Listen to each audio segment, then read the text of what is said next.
These bruises were popping up all over. It occurred to me that people think I'm abusing my child. It was very shocking. I thought my husband was having a seizure right in front of us. I realized my whole body was paralyzed. Next, two medical mysteries that defied the experts. When Helen and Alan Smith bring their newborn daughter home, they have no clue that within just weeks, they'll be in a desperate fight to save her life. It was a scene out of a horror story. Her whole face was covered in blood. I was terrified. Then, David Skinner is suddenly forced to face a terrifying reality. He can't feel his legs. And no doctor can tell him why. I was panicked. Am I ever going to be able to walk again? What kind of father, what kind of husband will I be?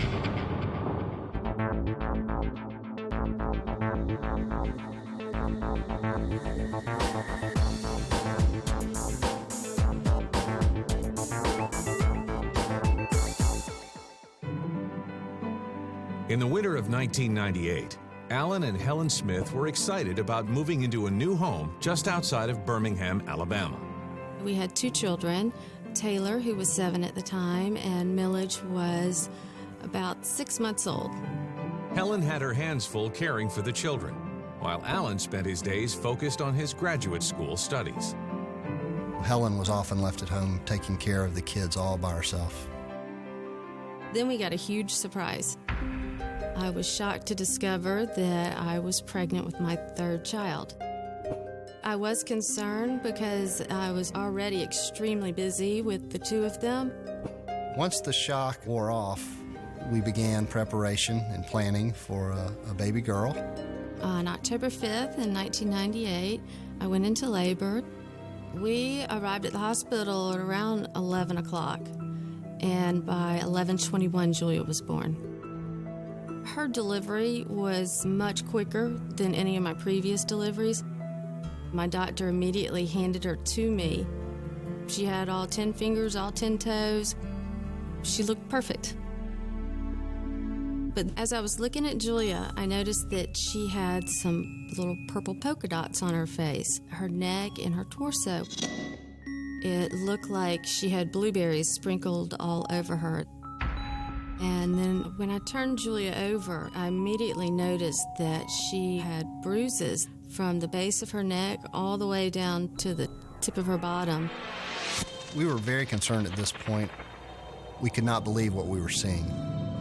Alarmed, Helen and Alan asked the doctor why Julia has the strange marks. He explained at that time that it's not unusual for there to be some birth trauma to the newborn through the birth canal. He said she shot out like a rocket, and so she must have bumped her back along the way. The doctors weren't concerned about the bruising, and we were discharged and sent home. For the next couple of weeks, she was doing well. All the bruising along her back seemed to be healing correctly. But it's not long before Helen notices a frightening new development. When Julia was 3 weeks old, I was going to change her diapers, and as I was doing so, I noticed that she had what looked like fingerprint bruises along her torso and her rib cage area. And that was quite frightening. I'd never seen anything like that on any babies before. I figured out the only way she could have gotten those was just from me picking her up. I knew I had not handled her roughly at all. I knew that something was really wrong with Julia. Because I was in Birmingham, 30 miles away, I urged Helen to take Julia to the pediatrician close to our home. I was concerned that perhaps we were dealing with something more than just birth trauma. The doctor wanted to know if anybody in our family bruised easy, and I told him that I did have a history of bruising easily. He kind of just explained it away as she probably just inherited that from me. And, just be a little more careful. He didn't seem to be concerned because everything else about her seemed to be normal. And I believed him. He was the doctor. But just a week later, while Helen is bathing Julia, she sees something that stops her in her tracks. I noticed that she had a small circular bruise on the bottom of her foot. As I continued to bathe her, I noticed that she had a similar looking bruise inside of her ear. I thought that was very odd because she was not walking or even crawling yet. Determined to find out what's wrong with her newborn, Helen contacts a new pediatrician. He examined Julia and ordered a blood test. He was checking for her platelet count to check for some of the more easily recognized blood issues that children are born with. The doctor suspects Julia might have idiopathic thrombocytopenic purpura, a disorder in which the body doesn't produce enough platelets, a type of blood cell essential to the clotting process. Waiting was hard. I just wanted some answers. But the results came back, and he told me she checked out fine. Julia's platelet count was normal. He seemed to feel that Helen might be overreacting. He told me I had a case of new mom nerves, but Julia wasn't my first baby. I had 2 other children who never had any of these problems. I was a little bit frustrated by being dismissed so easily by her pediatrician. At that point, didn't know what else I could do other than really try to protect Julia a little bit more. So every place that she was in the home, her crib, her baby carrier, her car seat, I just made sure that there was extra padding. I pretty much treated Julia as if she were a very fragile egg. If I could have bubble wrapped her, I would have. The hardest part was to keep her 16-month-old brother from accidentally injuring her.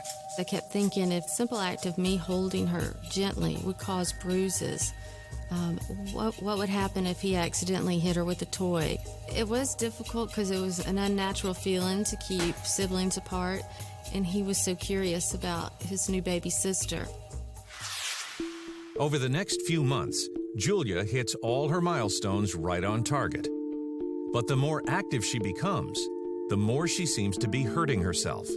She started scooting around the floor, and her knees and hands in particular always had bruises on them. She always had an average of at least 10 bruises on her body at this point, and we're talking about a 5-month-old baby. I have a memory of looking at Julia one time, and Helen and I commented she looks like a leopard because of her spots. But she did not appear to be in any distress at all. She was just happy little Julia, smiling through it. It was bizarre.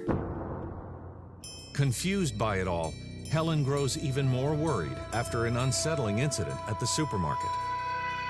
I remember this one lady, she started to approach our cart to go, "Oh, what a cute baby." Once she noticed Julia's bruises, she cut her eyes and gave me the meanest look and then just walked away. It was my light bulb moment where it occurred to me that people think I'm abusing my child. It just broke my heart. Frightened and not sure where to turn, Helen reaches out for support. She takes the children to visit her parents in Augusta, Georgia. I saw the bruises and I realized what Helen was going through. Helen had described them, but seeing it in reality was very shocking. Probably about 60% of her body had bruises on it. Little do Anne and Helen realize the worst is yet to come for 6-month-old Julia. Our very first night visiting my parents, I woke up to Julia's cries. I picked her up and felt that she was wet. And when I turned on the light, it was my worst nightmare. It was a scene out of a horror story. Her hair was matted with blood. Her whole face was covered in blood. Her clothes were completely saturated. I was terrified.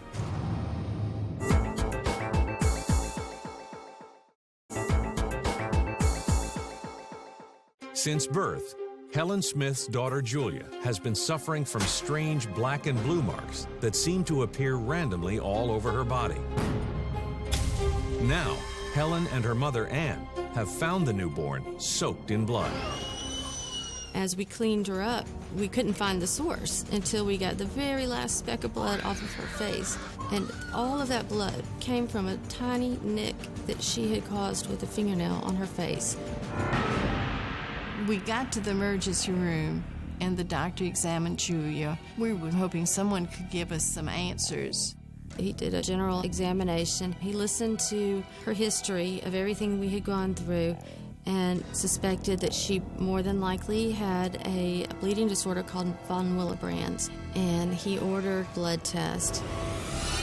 Von Willebrand disease is a common blood disorder in which the body lacks an important clotting factor. It is easily managed and treatable with medication.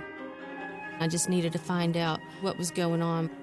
And so I kind of was hoping that that's what it was. The not knowing of exactly what you're dealing with is so hard. 2 long hours later, the doctor returns with the test results. He came back and said, well, no, it's not von Willebrand's. Her hemoglobin's good, everything's fine. I don't know what it is, but it's definitely not von Willebrand's. So it left us with no answers whatsoever. Helen was devastated. I felt like people were thinking I was hysterical or overreacting, and I knew I wasn't. We just didn't know what it was. Desperate to find out what's wrong, Helen and Ann decide to take matters into their own hands. I worked at a medical college laboratory that did advanced testing on blood. They were doing a clotting test that was beyond what the ordinary laboratory ran. And Julia had not yet had that test. The very next day, they bring Julia to the medical lab so Ann's coworkers can administer the test. The results showed that Julia's platelets did not work correctly. That test wasn't specific about what exactly was wrong with Julia, but at least we knew we were on the right track. We were in a desperate search for a pediatric hematologist who knew something about what was going on with Julia. We were referred at that time to Dr. Lightsey, who was in the pediatric hematology clinic. Within hours, Alan has set up an appointment with Dr. Alton Lightsey. I first met Julia when she was 6 months old.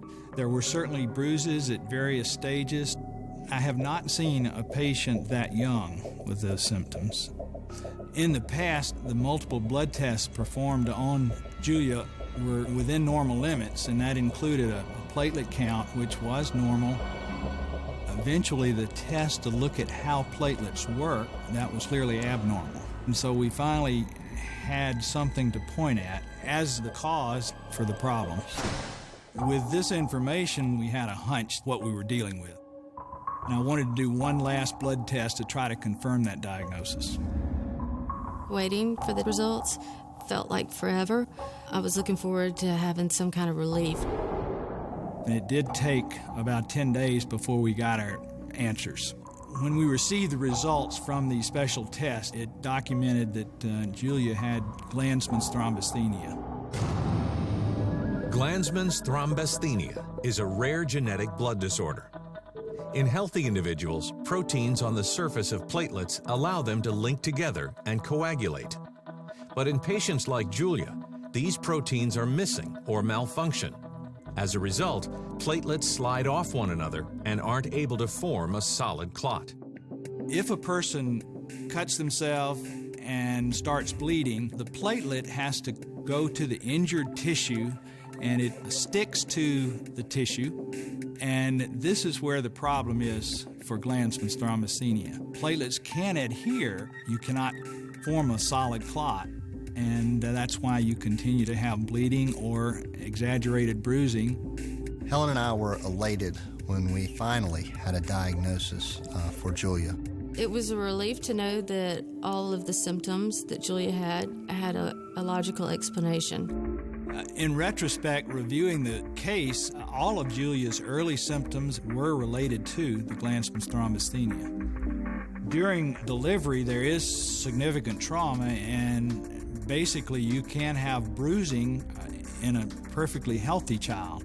In her situation, she had exaggeration of these bruises, and this all suggested that she had an underlying bleeding problem. And the normal bumps and bruises of daily life were too much for Julia's platelets to handle. We just take for granted how our body is able to respond to any kind of minor injury. Even when you walk around, you can actually stretch tissues and cut a vessel. What happens is you get a little bit of blood that goes out into the tissues, that breaks down, and that's where you get the discoloration for a bruise. But patients like Julia aren't only susceptible to extreme bruising. They tend to bleed profusely, even from small cuts. He told us how she bled that much from just a little teeny tiny fingernail cut on her face. What had happened was that Julia had scratched her face, and because these platelets weren't able to work well, they just continued to ooze throughout the night. As terrifying as that episode was, it didn't represent the real threat to Julia's health. Unfortunately, in a situation where you have an abnormality like Glanzmann's, the greatest risk is internal bleeding. It is the nosebleeds, the GI bleeds, that you cannot treat directly, that are the life-threatening bleeds because you cannot stop them. As scary as it was to get the diagnosis, it was also good to know that now we knew what we were fighting. We just wanted to know what this meant to Julia.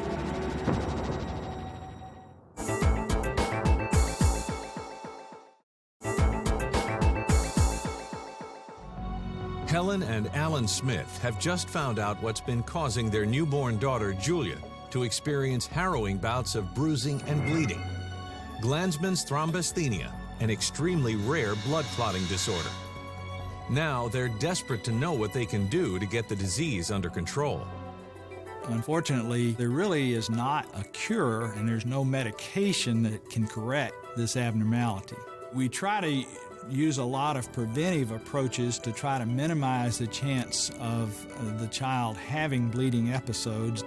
The only thing we really could do was keep her in a safe environment, make sure that Julia never participated in contact sports.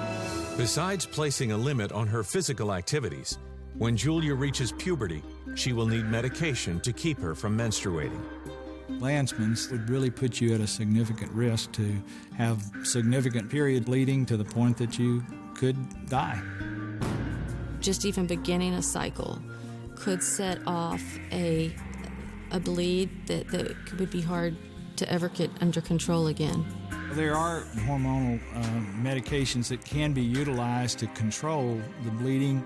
It'll be like the equivalent of taking anywhere from 4 to 8 birth control pills a day, every day, for the rest of her life.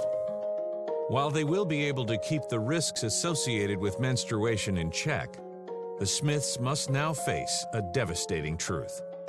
Certainly in a pregnancy, the bleeding that occurs postpartum can be very life-threatening, and so it is recommended that Julia not have children. At this point, I was scared out of my mind. But Dr. Lightsey was extremely optimistic and reassuring that she could live a long and healthy life. But it would require work and attention on our part. As they prepare to face the challenges ahead, Helen and Alan can't help but wonder why so many medical experts fail to identify the dangerous disease. Well, there are less than 1,000 cases in the world. It's a very uncommon condition, and a lot of doctors have never seen this diagnosis. Today, Julia is 11 years old, and while she continues to bruise easily, she's living a very full and miraculously active life. Although I have Glanzmann's, I don't let it hold me down. I love to ride my scooter a lot, but I usually have to wear my helmet. We've really made an effort to allow Julia to experience those things that she wants to experience within reason, and kept her abreast of everything to do with her disorder. She can live a happy life. She'll never be normal, but she can be pretty close to normal. When I grow up, I still want to be a mom. Although I can't have a baby, I would like to adopt one so I could have a child and so that that child would have a home. Julia's the strongest person I know. I don't know too many people that could go through the things that she goes through and come out as good as she has. She's a fighter.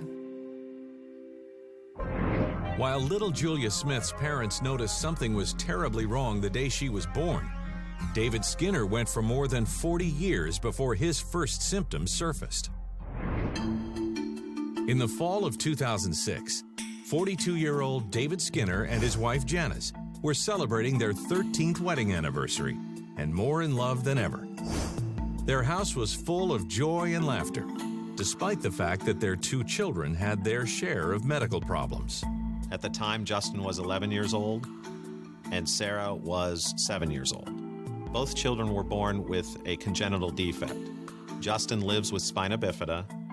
My spine is formed outside my body. Because of my condition, I walk with crutches, and for long distances, I use my wheelchair. Sarah was born in 1999 with a congenital heart defect. I have to take medicine every day, and like every morning and every night. Ever since Justin's been born, we've dealt with medical issues with the kids, so life was hectic. But Dave and I, we've always prided ourselves on working well as a team. We were living in Dayton, Ohio. I was a data analyst, and Janice was a customer service representative for an insurance company. We managed our schedule as best we could, and we thought this was how life was going to be. We didn't expect anything else. Juggling very busy schedules comes easily for Janice and David. They even managed to find time to stay fit. The young parents know their children rely on them, and staying healthy is a priority. Aside from taking cholesterol medication, I was in perfect health. I was physically active and able to do whatever I wanted to do. And that November, David is just as active as ever. We were outside picking up the sticks and doing some other yard work to get ready for the winter. I was doing a lot of bending over, didn't think anything of it. I woke up the following morning and I felt like my legs were not a part of my body. I didn't hurt at all, but I couldn't stand up straight. My knees were bent at a 90-degree angle. I was panicked, so I screamed for Janice to come help me. He couldn't even walk down the hallway. He was very weak, and he didn't understand what was going on. Alarmed, Janice rushes David to the closest emergency room. The doctor came in and asked me to stand up, but I crumpled to the floor. So at this point, I couldn't even stand up or walk. It seemed that the condition was progressing. And the doctor mentioned that it could be Guillain-Barré syndrome. Guillain-Barré syndrome is an autoimmune disease that attacks the nerves, causing muscle weakness and, in severe cases, complete paralysis. So they did a blood test to see if, in fact, that was the case. About 3 hours later, the results were in, and it was not Guillain-Barré.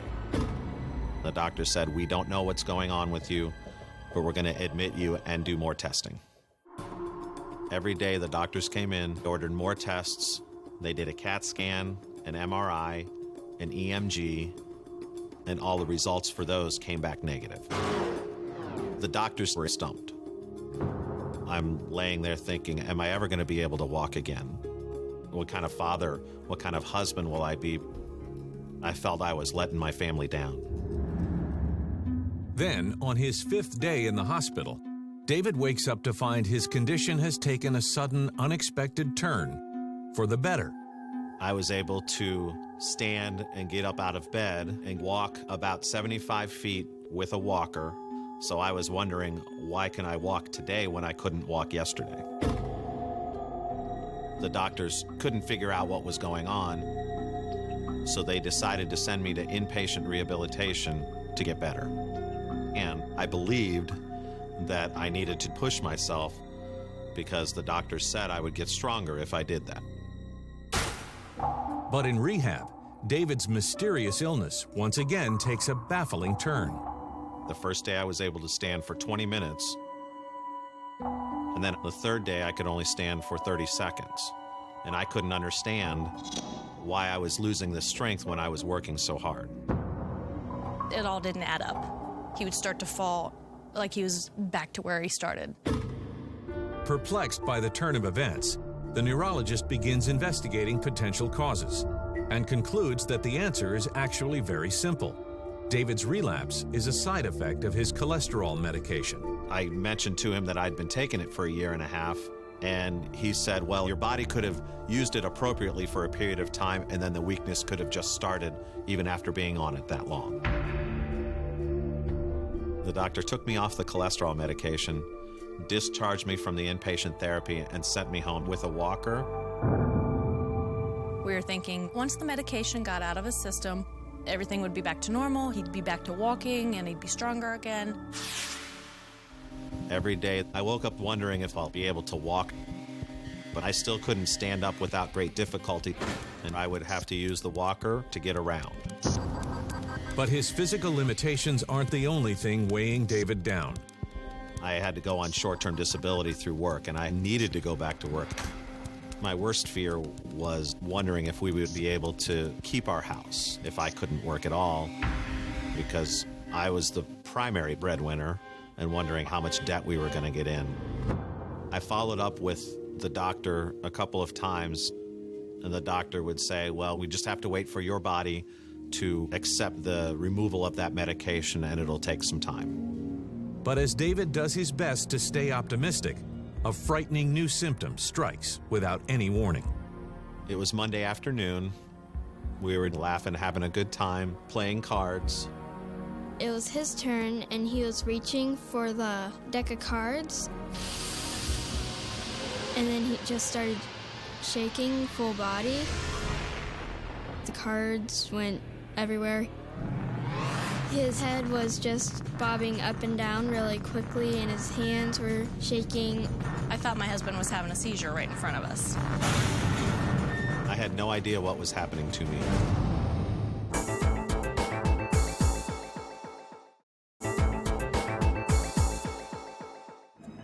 Over the last month, David Skinner has been suffering from an inexplicable, debilitating condition.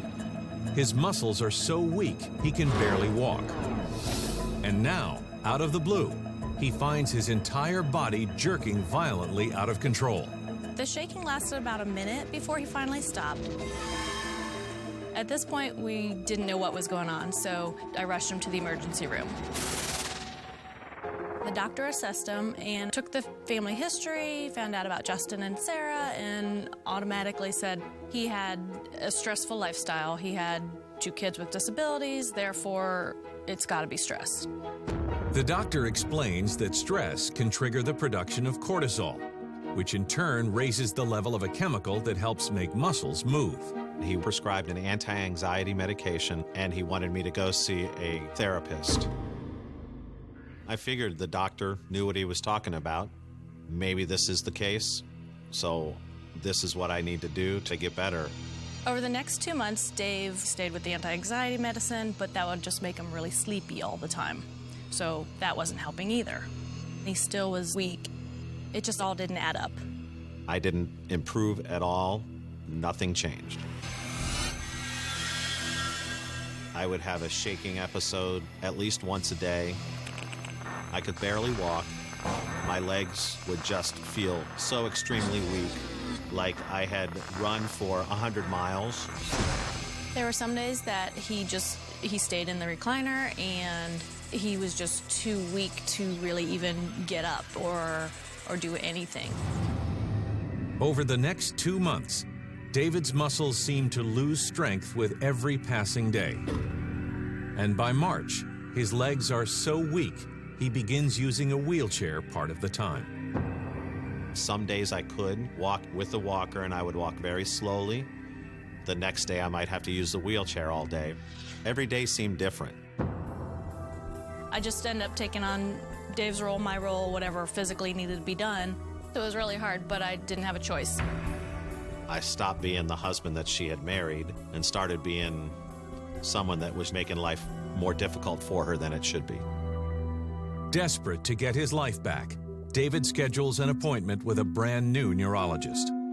The doctor comes in and examines me, does a neurological workup and thought that it might be multiple sclerosis and decided to order an MRI. Multiple sclerosis, or MS, is a disease in which the nerves of the brain and spinal cord become damaged and lose their ability to control the body's muscles. I thought the MRI would give me some answers, but the results of the MRI were negative. That was frustrating. At this point, you start to wonder, are we ever going to have an answer? To make matters worse, David increasingly feels the pressure of mounting bills. 3 months after my first symptoms occurred, my short-term disability was running out. So I needed to go back to work. We needed to make sure that we would be able to keep our house. I used the wheelchair at work because there were some longer distances that I had to travel. Life in a wheelchair is different. People look at you differently. It was really hard for me.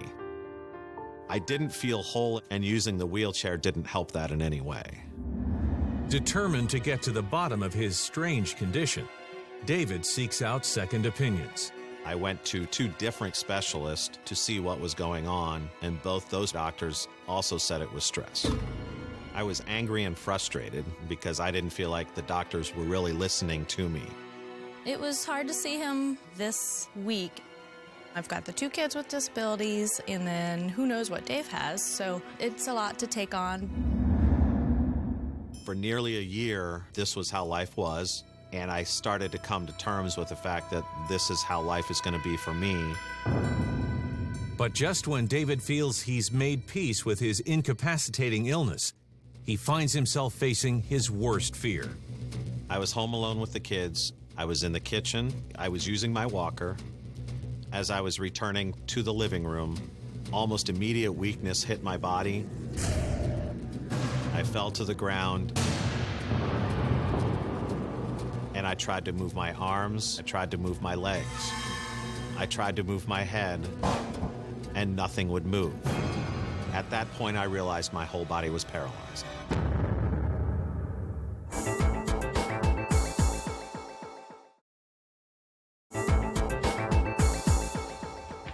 Over the past year, a mysterious muscle weakness has been wreaking havoc on David Skinner's life. It's forced him to rely on a walker and a wheelchair to get around. Now, suddenly, he's collapsed onto the floor, completely paralyzed. I couldn't move anything. I was very worried. I didn't know if I was gonna die. When I saw him on the floor, it really scared me because my mom wasn't there. That is when I was sure that he would pretty much never walk. I picked up the phone and I called my mom and I told her to come home immediately. I raced in the door, saw him on the ground, and called 911. So the ambulance came, got me on a stretcher, got me to the hospital as soon as possible. When we arrive at the ER, the doctor tries to do the neurological workup on me. He asks me to push my foot like I'm pushing a gas pedal, and I don't move at all. He wanted to do a muscle biopsy the next day. The muscle biopsy would show damage within the muscles that could be causing my weakness. The doctor admits David, and the test is scheduled for the next day. But the following morning, surprisingly, I was able to stand and get up out of bed and walk a little bit. I was dumbfounded. It didn't make sense to me. And they decided not to do the muscle biopsy. The doctors released him and said, we don't know what it is, but it's gone. If it happens again, bring him back in immediately. I decided the doctors aren't going to help me. I'm going to have to help myself. So I started searching on the internet. I came across the Neuromuscular Rehab Institute in Rochester, New York. I learned that they do research into lots of neurological and neuromuscular conditions. I immediately got on the phone, made an appointment, and a week later, Janice and I were on the plane to meet Dr. Chad Heatwell. When I first met David, he told me about how his symptoms would come and go. But he would explain how these events could last between hours, even up to multiple days, and then resolve, which is a little bit peculiar. David and his family were frustrated, and they certainly had been through a lot up until that point. As we were talking, he actually listened. I never felt like I got that from any other doctor. So after reviewing his chart and doing a physical examination, I wanted to see how his strength was. I had David walk up and down the hallway, and what I noticed at about 20 meters, his gait started to change. Most people have a very narrow-based gait.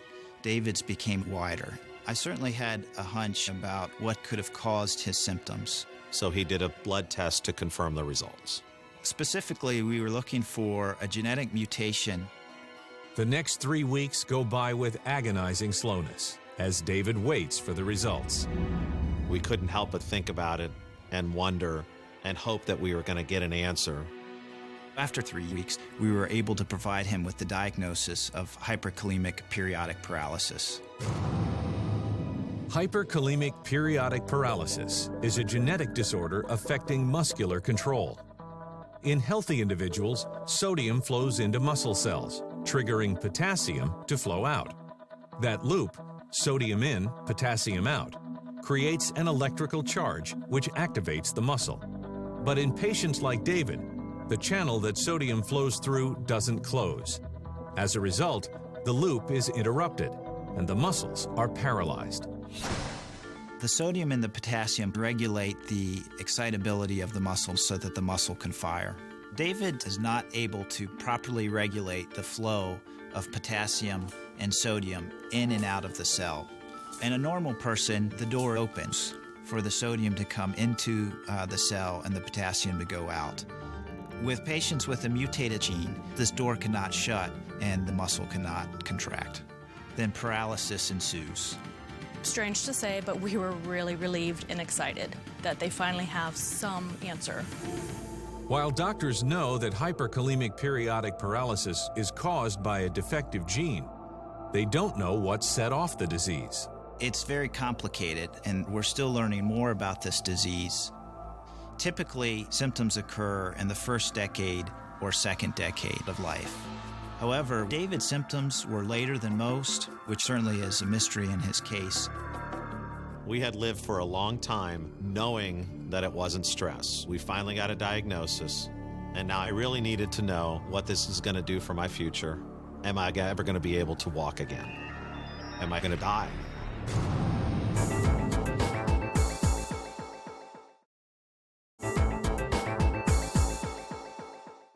After more than a year, David Skinner has finally learned what's been causing his crippling muscle weakness: hyperkalemic periodic paralysis. Now, he's about to find out if he'll ever walk on his own again. One of the things that we've seen in hyperkalemic periodic paralysis is exercise triggering events. Any type of exercise can initially cause an elevation in potassium in the blood, which can trigger the paralytic attack. Finally, all my symptoms made sense. Every time I would exercise, I would get weaker. I've always had the mutation, but something had to trigger the mutation, so it might have been doing the yard work because that's when the symptoms started. Then, during David's first hospital stay, while he rested in bed, his body was able to restore the balance between potassium and sodium. Eventually, the kidney is able to catch up and filter some of the potassium out and return the membranes to a normal state and allow the patient to recover and regain strength. But the physical therapy was not a good idea for him, as the exercise triggered his attacks. When I was thinking back on the physical therapy, I got angry and frustrated because I did what the doctor said. What they wanted me to do was making me worse. And over the next year, David was trapped in a vicious cycle. The more I sat and relaxed, the more the potassium in my body would change enough so that my muscles would become stronger again. So some days I would be able to use the walker, but again, if I overdid it physically, then I would have to use a wheelchair. In fact, had the disease progressed any further, it could have proven fatal. Without a correct diagnosis, it probably would have only been a matter of time before he would have had another significant, prolonged paralytic attack. The diaphragmatic muscles can be involved and cause respiratory failure. When he had his full body paralysis, if it affected his breathing, it could have closed off, and that absolutely would have been life-threatening. I didn't realize how much danger I was in if I had another full body episode. I was scared. There currently is not a cure for hyperkalemic periodic paralysis, but there are therapies that are actually quite good at minimizing the chance that attacks occur frequently and decreasing the severity of the attacks. We recommended that he take glucose tablets whenever he felt weakness, as glucose can reduce potassium levels and help stave off an attack of paralysis. And he certainly needs to maintain minimal amount of physical activity, as it could trigger his attacks. The prognosis is I can live with this. It's not something we can fix. It's only something we can try to help control. There will be days that I will still get weak, but I should be able to live a normal life. Though they're relieved to finally have a diagnosis, David and Janice can't understand why it took nearly 2 years to get one. Hyperkalemic periodic paralysis is a rare, understudied, underdiagnosed condition. It's suspected that this occurs out of 1 out of 200,000 people. We are very grateful for Dr. Heatwald. He has really opened up a whole new world for us. It's like closing a chapter that you never want to go back to. Today, David is coping with the limitations of his disease with optimism and courage. We try to live life to its fullest. I do still have episodes of weakness, typically once a week, but not near as scary as it used to be. I have to be aware of the amount of physical activity. So before I go outside to shoot baskets, I'll take some glucose tablets, and that will keep me from having a weakened state. But I'm back to being able to walk around, to live a normal life. I feel much more like the dad I was and the husband I was before this whole ordeal ever started. I'm really, really happy that we can finally have fun again and play, and it's really just a relief to know what he has. Our family time's back together. It's just such a blessing. I have learned that you don't take anything for granted, that everything that you're able to do, you should enjoy and embrace the experience. If you're having difficulty with the diagnosis, make sure the doctors are listening to you. There's doctors out there that will listen. Sometimes you have to work harder to find them.